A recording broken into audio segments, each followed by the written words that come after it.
Il faut avoir de la mémoire. Il faut se souvenir de où on est Marseille. Bien sûr, c'est terrible. En septembre, et même nous, même quand on a les premiers bruits sur la vente, et quand comme on ne sait pas à qui le club va être vendu, même après quand on sait que c'est McCourt, il faut voir le scepticisme, les enquêtes qu'il a fallu mener pour se dire bon, ça a l'air d'être du sérieux effectivement. Donc il faut se souvenir de tout ça. Il faut se souvenir que c'était pas gagné d'être 5e, qu'au mercato d'hiver on a critiqué.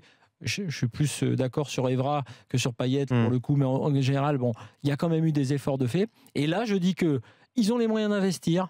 Ils ont un club. On a reproché à plein de clubs là cette saison de pas être structuré, à l'OL de pas avoir de directeur sportif viable, au PSG pareil. Eux, ils ont une structure qui est établie. Voilà, au moins c'est clair. Moi, j'avais dit la première chose qu'on devra faire, c'est changer Passy, mettre un truc. Ils l'ont fait. Direct, ils ont mis un nouvel entraîneur. Oui, ils ont mis sans attendre, tout de suite, mais dans la semaine avant le match contre le PSG, ils ont mis un directeur sportif. Peut-être qu'il y a meilleur que Zubizarreta, n'empêche que Zubizarreta c'est un vrai directeur sportif. Il est arrivé. Donc, moi je dis juste que je demande à voir, mais c'est eux qui m'excitent le plus dans ce mercato d'été.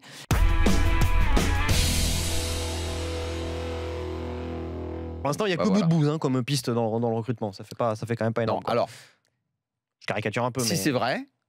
Si cette piste-là est réelle, alors là, je te le dis tout de suite, je suis méga inquiet et puis c'est déjà terminé.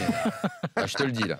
Là, je te dis, ça traduirait tellement l'insuffisance du recrutement que là, je te dis déjà, c'est cramé déjà. Non, mais c'est hallucinant, je ne veux même pas... Bon, après, j'ai entendu ça, je t'assure, dans ma tête, j'ai fait... Non, c'est pas possible. Tu sais pourquoi on entend... C'est pas possible. C'est pourquoi on entend je ça. ne veux pas, même si je le vois avec le maillot de Lyon, je te dis, c'est pas possible qu'ils aient fait ça. Tu sais pourquoi on entend ça, Daniel, et pourquoi on peut être inquiet pour l'instant, c'est que aujourd'hui, il n'y a pas le directeur sportif dont on parle là. Il n'est pas là. Il n'y a donc pas plus de direction sportive que de beurre à la cantine. Et il se passe pas grand-chose en ce moment.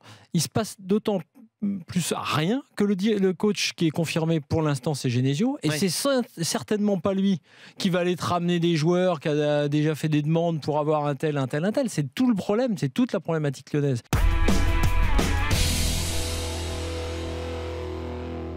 Je pense que tu es quand même obligé, enfin ce serait aberrant au bout d'une saison de faire autre chose. D'abord parce que je vois pas quels sont les entraîneurs sur le marché qu'aujourd'hui tu vas aller chercher pour entamer un nouveau cycle.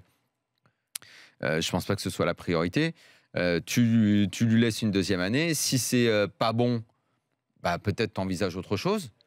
Et si c'est bon, tu continues, mais tu fais un cycle. Tu vas pas changer. Je dis pas que ça va marcher. J'ai vu quand même néanmoins cette année des choses dans le style de jeu à des instants qui étaient très intéressantes pour envisager le futur. Maintenant, il faut voir s'il a les joueurs et le profil de joueur qu'il a, parce que c'est aussi important qu'un entraîneur ait ce genre de choses-là. Et puis on verra bien. Je te dis pas que ça va marcher, mais le changer, tu vas chercher qui là? Tu vas chercher Roberto Mancini, qui est à peu près le seul entraîneur de renom qui est libre. Est-ce que ça marche? Peut-être que ça marchera mieux, je ne sais pas. Mais je pense qu'il faut quand même faire une deuxième année avec lui pour voir ce que ça donne.